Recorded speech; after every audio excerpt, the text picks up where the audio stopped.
ఈ రోజు రేవంత్ రెడ్డి గారిని నేను కొన్ని ప్రశ్నలు ఏదలుచుకున్నాను. దాంట్లో భాగంగా మీరు మొదట పిసిసి కావాలని కోరుకున్నది కొండా సురేఖ, కొండా మురళీధరరావు గారు. ఆ రోజు వారు మాట్లాడుతూ కొండా మురళీ గారి ఆదేశాల మేరకు కొండా సురేఖ గారు పిసిసి రేవంత్ రెడ్డి గారిని ప్రపోజ్ చేయడం జరిగింది. తర్వాత ఢిల్లీ స్థాయిలో కూడా ఆమె ప్రపోజ్ చేయడం జరిగింది. ఆ రోజు నువ్వు పిసిసి అయినాక ఫస్ట్ మొట్టమొదటిగా మా ఇంటికి వచ్చారు.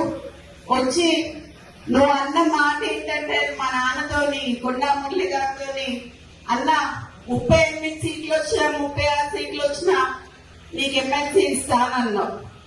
అన్నవా లేదా అనేది మా కోటగండి మైసమ్మ దగ్గరికి రా, ఎల్లమ్మ దగ్గరికి రా, శక్తివంతమైన దేవత ఆడ నేను అనలేదని నువ్వు ప్రమాణం చేయి, అప్పుడు నేను చెప్తా.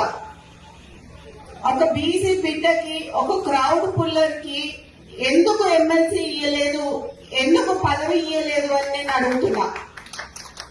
ఈరోజు నిన్నొచ్చి